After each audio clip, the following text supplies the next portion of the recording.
welcome to a Roundtable with BrotherlyGame.com. I'm Matt Ralph, editor of BrotherlyGame.com, and I'm here with some friends, some people who contribute to the site, a new contributor, and we're going to talk a little bit about soccer because we have soccer to talk about for the Philadelphia Union for the first time since March 8th, when March 8th, sort of 9th, right? Because that game in LAFC, for those of us on the East Coast, it was in the early morning hours when that game concluded, one of the more exciting games in the history of the Philadelphia Union, being a fan. So I'm joined here by a couple people.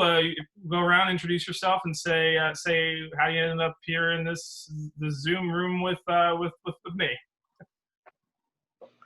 I'm AJ McClung. I'm one of the Doopy Brothers with the Doopy Brothers podcast on Brotherly Game, and I do a little bit of writing here and there when Matt gives me a silly idea. I'm Morgan Tencza. I'm a photographer for the Brotherly Game, and I joined because I'm ready to talk MLS is back.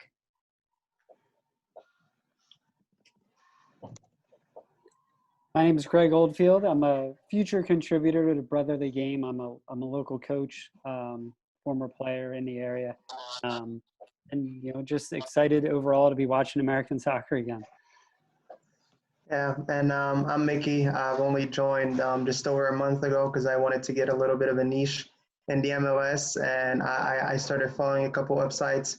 Matt here followed me back on Twitter. I was like, he seems like a nice guy, so let's text him, and I joined. Great. Well, we'll start with you, Mickey. You're very far removed from American soccer. You're in Egypt. You study in England.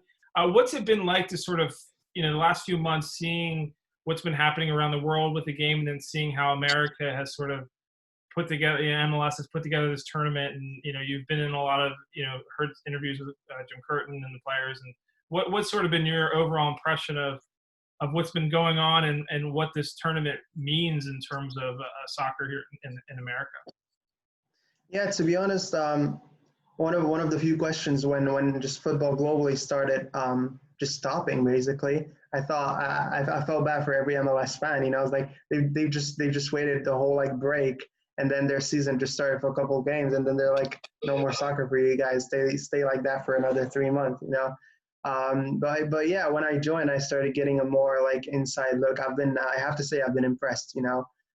There's always talks about how they compare MLS to other soccer in Europe and the rest of the world, about how they compare the quality of the soccer itself and on the pitch itself. But the MLS, it's always been up there with the how the guys broadcast stuff. How they make an event out of everything. And the MLS is back tournament might not be under the best circumstances, but I don't think they could have done anything better in these circumstances. Not only get soccer back, but get it in an exciting way for people to just get a good rebound after such a tough and an interesting time. AJ, you and your brother Luke do a podcast about the Philadelphia Union. How do you do a podcast about a team when they haven't been playing? You cut like Mickey mentioned, you come out of the break and it's like, yes, finally we can talk about real soccer again. I was actually at the FC Dallas game. So they play FC Dallas, they put up a stinker, they go to LAFC, play an incredible game, still blow a couple leads, unfortunately. And then that's it. That's the last, other than talking about Gillespie's goal and how many jerseys Jose Martinez wore. I guess it was a similar jersey they kept changing. But anyway, how many jersey changes he's had. There hasn't been anything to talk about. What have you been doing with your podcast, and what's it like to finally get a chance to see the Union play again? Yes, you're right. It's been a long few months of just kind of inventing content. We've done some random drafts of different things. I think at one point we drafted beers and named them after Union players. The Pilsino was a big hit. SB Nation has provided us with some topic weeks, such as Rivalry Week, Video Game Week, and so we've kind of gone along with some of their themes from SB Nation, which has been nice. But it's been tough being in the business, so to speak, trying to put out something that is people are able to listen to, and it's kind of just been fun little challenge, but hopefully people have enjoyed the silly podcast we've been able to kind of throw together in this time. And we're excited to finally have something real to talk about again. So hopefully people will enjoy that even more than me and Luke making stuff up. I've definitely enjoyed it. I've been listening to the podcast and probably laughing out loud more than usual because it's been more of that kind of zany, like, you know, even the bits that kind of maybe someone could say like that wasn't funny, I still find funny because I guess part of it is that because I've gotten to know you guys and I love the content you put out.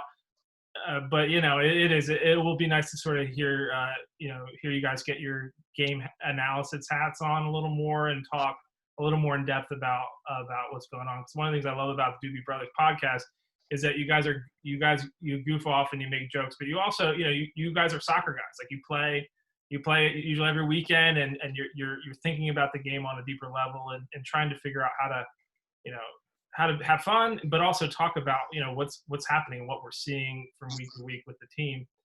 Morgan, you know, you've had kind of an interesting last year, right? You were in England studying abroad. You come back home and you're excited to be home and Christmas and everything, and then the season starts back and it's, you know, you were texting me and you're ready to take photos of that home opener against San Jose, and then everything kind of stopped. How have you kind of been, getting through this time, not being able to take photos, and what are you most looking forward to with soccer coming back, even though, you know, we're not going to be able to send you down there to photograph just yet?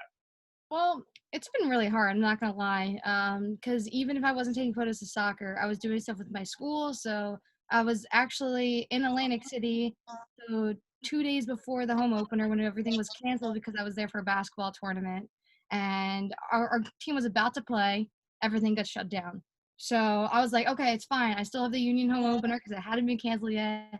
I was like checking my phone every like 2 minutes, be like, please don't cancel, please don't cancel, please don't cancel. And they did. And I was like, no, because I had missed the playoffs. I missed that home win, the first win in Union history in the playoffs. So I was like, it's okay. I'm going to be here for the entire Union this season because I was willing to make that trip from school. But, you know, things happen, and it's been really hard. I've been trying to keep myself occupied, but I'm not the biggest fan of photographing like still objects and just like outside. It's just like not something that interests me anymore since doing sports because everything is so moving. I did get to shoot the women's national team for the brotherly game right before everything went shut down, so that was pretty good. But other than that, I just have no new photos coming in. I haven't done anything since March. And I'm just kind of dying inside a little bit. I'm hoping I have some things possibly in the works. So hopefully this thing comes to fruition. If not, I'm going to be counting down the days till the Union come back home and I can work my way in to the stadium. Yeah, definitely. I mean, I think we're all looking forward to seeing new Morgan photos online and on the site. Greg, you know, it was recently the year anniversary of a very exciting moment in your soccer watching and viewing experience. You were out in France last summer for the World Cup. You know, what was that experience like, kind of looking back on that a year later, knowing how there hasn't been even any soccer to cheer for at all, but knowing you kind of have that memory from a year ago being in France? I mean, I still think about that often. I was actually working on a story. I kind of write fiction, nonfiction on the side. That's sort of like my other hobby. But I was actually just working on something about that, and what an amazing experience that was. We kind of lucked out. We were over for the quarterfinal against France, which was probably one of my top 5 experiences I've ever been at for a soccer game. So yeah, like I kind of miss that, you know, and that's one of the last live stadiums I was actually in. Lyon, the semifinals was the last game I was in, and man, how much I missed just being in a stadium with a crowd and, you know, just being around other passionate fans. I mean, that's one thing you miss live, but yeah, that was an experience, you know. That was a year ago. It seems like it was a couple weeks ago, just thinking about just the great times. I had my daughter with me. She's 10 years old, so she got a chance to see, you know, Alex Morgan score a goal. She got a chance to see Megan Rapinoe score literally right in front of us. She ran, stopped 10, 15 feet from us in Paris for that game. That was just an amazing experience. Yeah, but it feels like yesterday. Do you feel like you're kind of holding on to some of those memories too, though, of being since there hasn't been soccer? I mean, obviously there's been soccer now more recently, but there hasn't been local soccer that you can go out and see. Your team you haven't been able to get together with your team to play games. Do you feel like you've kind of held on a little bit, like someone looking back at the past a little bit of the game, since there hasn't been much going on right here in Philadelphia? Yeah, I mean, definitely nostalgic, just I guess I feel like when we were in this quarantine, you were kind of holding on to every single soccer moment you could possibly find. And I just remember during the break, they started replaying a lot of old games, and it was like the greatest thing ever, because there was games that you haven't watched since you watched them live. Old World Cup finals. They started showing even some of the Women's World Cup games from last year. But these are games that you don't normally see again. And I felt like watching a lot of those games just to kind of hold on to the fact that we didn't have anything live. Yeah, definitely. I mean, you would be watching something else instead, right? Mickey, one of the big things that's happened aside from COVID globally, but more specifically here in the United States, was the killing of George Floyd. You've written several pieces for the website about that. What's it been like for you to sort of see that playing out? And now, as we're kind of coming into the MLS starting back, we heard from Mark McKenzie yesterday, the video, the powerful video that he narrated, but also some of his comments yesterday, while wearing a Black Lives Matter mask, and just hearing from, Ray Gaddis, his leadership role, Warren Crevel, and some of the other players in the team talking about these really deep and systemic issues that have, it's not soccer, right? But that they're speaking out. What's been your impression of that, and what you've seen and heard from just out of the Philadelphia Union, but just globally from the soccer community? Yeah, I think again with the time difference, at 3 a.m. I would have CNN on back home to just keep on checking what's happening. I would text people that I know, and I would text yourself to just make sure everyone was fine over there.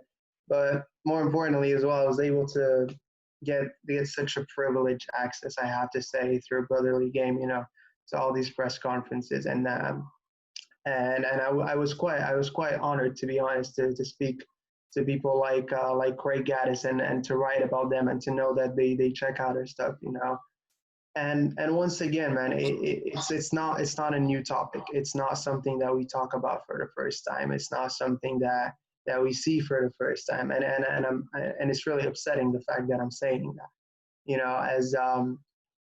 As someone who comes from like a minority background, I live in a country in England where tolerance is very much appreciated. But then I see stuff around that in the world, and I wonder, how long are we going to keep seeing that stuff, But there is a bright side to it, and the bright side is, just like you said, people like Mark McKenzie speaking up, people like Ray Gaddis speaking up, and not just, and maybe they feel more involved in it and they feel more obligated, but people like Ali Bedoya spoke up.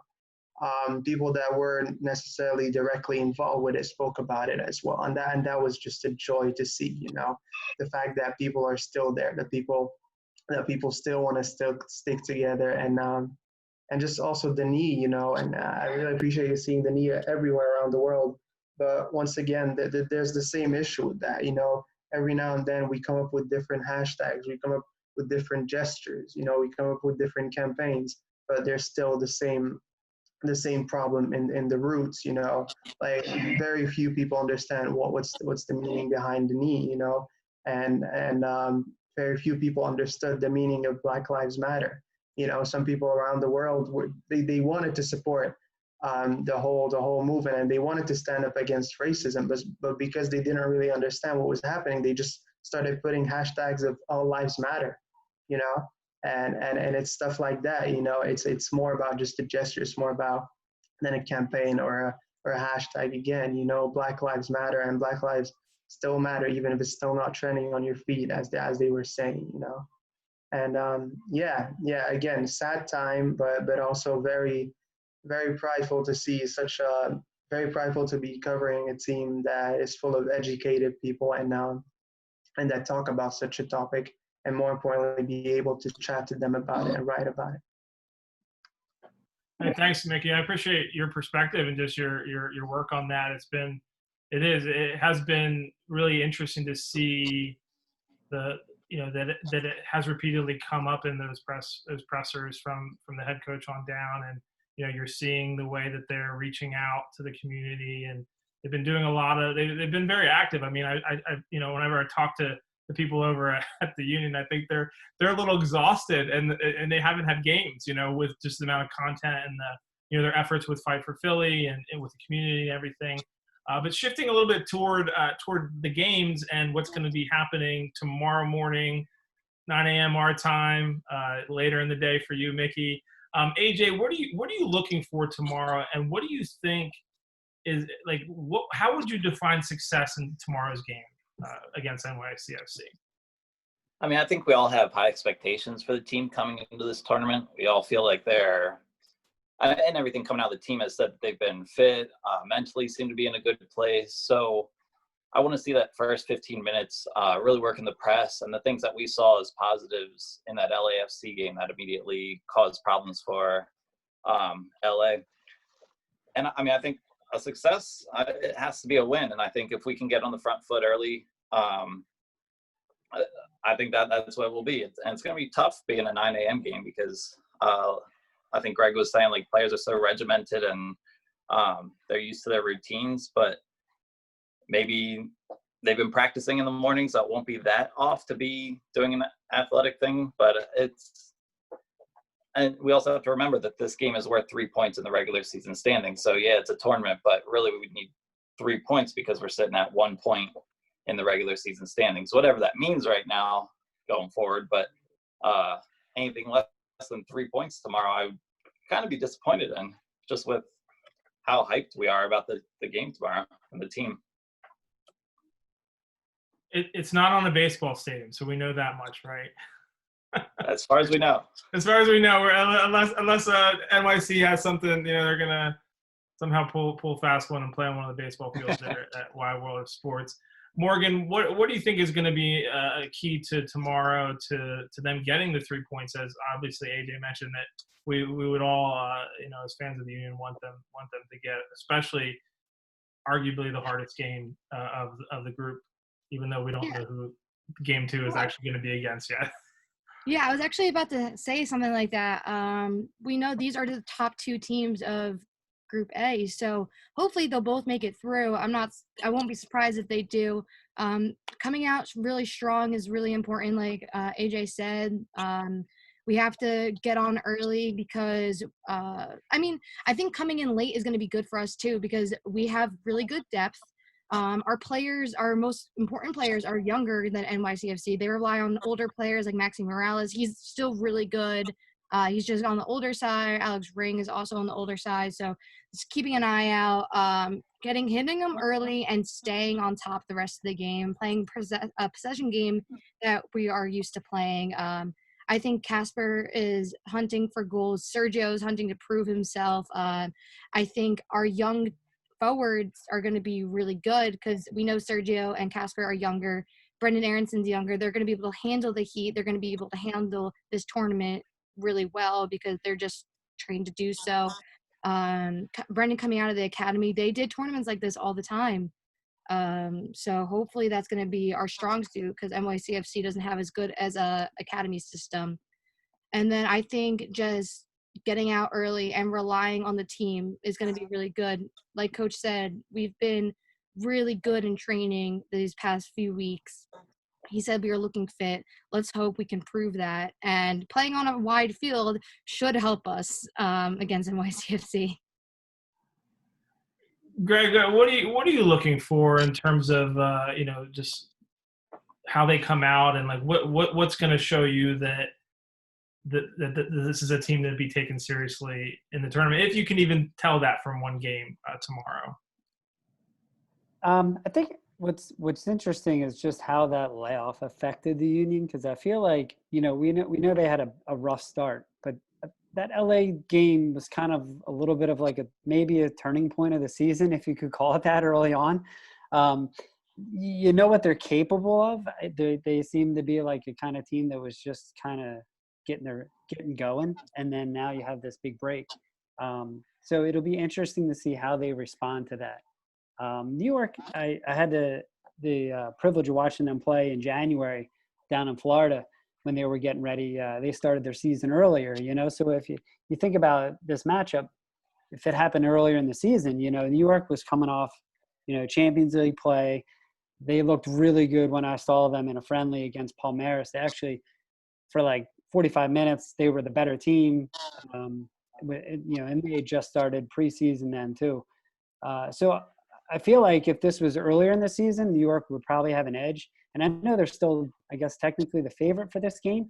But I really think the Union have had that time now to kind of work together. And hopefully we see like that second half LA team, where that attacking team. And I think we're going to see that. I really do. Mickey, what have you picked up on just from some of the players and the way they've been talking about the preparation?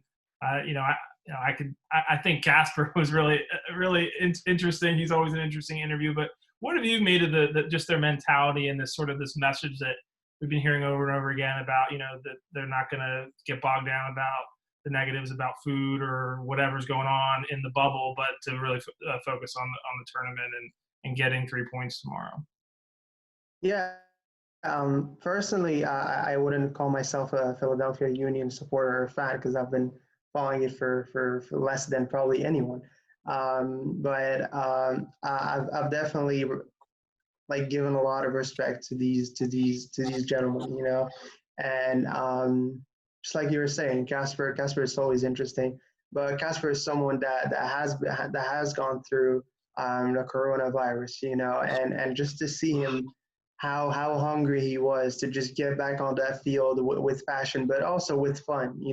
He mentioned it like more than a couple of times how much he was excited to just come back and just play and score goals and just enjoy what they love doing the most. I made sure to ask Ali if he felt that the team had the confidence to go all the way and win the game, and his direct answer was like, of course. And that's something that is something very nice to see. Not only it shows that finally soccer is back, finally MLS is back, but these players are not just coming tired. These players are not just coming there to just do their jobs. No, they're excited. No, they're gonna give 100%. And give us something fun and exciting to watch. And most of all, they're gonna give us some positives. And most importantly, they're going to give the U.S. some positives, after such a difficult period. And I'm really excited for that. Great. Well, I appreciate you all joining us. I'm going to give you a final thought, open-ended question. Anything you want to add to the conversation we've had? I'll start with you, AJ. So you brought up that Casper actually had COVID early on. And I was just thinking maybe that was not a good thing, but something that maybe opened up the eyes of the rest of the players, where someone close to them was affected by this, whether, I don't know how bad his symptoms were, or even just if he had to be quarantined. And so maybe that's something that made the team kind of take this disease more seriously than maybe other teams as far as their quarantining and social distancing and all that. So their mindset might be a little stronger going into this, taking it a little more serious, knowing like, hey, we've done everything right. We've got all of our players healthy. And so as weird as it might be, it may have been a blessing that we had a player get it so early on and recovered. And now maybe the team's just in a stronger mindset as a whole, being that they've had one of their own guys go through this. And so they took it seriously during their whole off season, so to speak. Great, thanks, AJ. That's a really good point. It also made me just think about several of them have very young children that they're away from right now. And I don't know if that, just the bonding, I know Sergio had talked about, him and Kai were living in the same building. And so they did some social distancing, barbecuing and walks and stuff together before they were able to get back to training. And there seems to be a real strong bond among the fathers on the team, because so many of them, Yakov, Bedoy has, younger children, Joe Bendick has young children. There's Jamiro just recently became a dad. So that seems to be something too, where they've really, they've also had to take it seriously, right? With having such young children at home and everything. And so, yeah, it is interesting to note that the team seems to have really bonded through that experience. And they're not talking about, they're not the ones who are out voicing, and no offense to CJ, he's a former Union player, we love him, but I mean he's been kind of one of the people who's been voicing some of the concerns more loudly than we've been hearing out of the Union camp, at least. Morgan, anything else you'd like to add? I just like to say that I think Philly's going to play with more motivation than normal, because they have something to fight for. They're fighting for Philly, and I think this campaign has really brought them together as an organization, whether it be Black Lives Matter, which has brought a lot of the players together. We saw in the video that they released, that MLS released with their new Black Coalition thing, that we had 3 of our Union players right there in the forefront, and not even with Black Lives Matter, just fighting for Philly in general. They really have embraced this, and I think that they have more motivation than ever to win this thing and work hard. Hey, thanks, Morgan. Over to you, Greg. A couple things I'm looking for in this MLS tournament. I think one of the things, obviously, is that Champions League spot. They talked about points, counting to the league. Who knows what's going to happen, as this tournament progresses. But I feel like that Champions League spot is pretty big. And, it's a competition the Union haven't been in yet. And I would love to see them win this competition so that we could start to see them in the, in the Champions League. I think it'll also be interesting to see, what happens to this competition if we do start to see more positive cases. Obviously Dallas is out. Nashville's kind of like, who knows what's going to happen with them. But, what happens if we get to the later rounds? And, what's going to happen then? And that's where, in terms of fair play, talking about the league points versus the Champions League spot, I feel like the Champions League spot makes total sense for a competition like this. But the league points are kind of up in the air, I guess. The other thing that I think is interesting about this tournament is it's almost like a mini World Cup. When you think about the teams approaching this like a mini World Cup, where, who's going to get hot? The team that's going to get hot is, probably going to have the best chance of winning, and I feel like this early game with New York is good for the Union because it's, really good team right up front. And I feel like that's something that'll help them as they progress, which I think will progress to the later rounds and really give them a shot at winning this thing. Yeah, suddenly some people are giving them a chance, right? Which is which you want some people to give them a chance. Kalen Carr, we love you, but you don't want a bunch of people giving them a chance, because I feel like the last thing you want is everyone saying they're going to win something, because we all know when everyone says somebody's going to win something, they rarely ever do. Mickey, any final thoughts from you about MLS is back?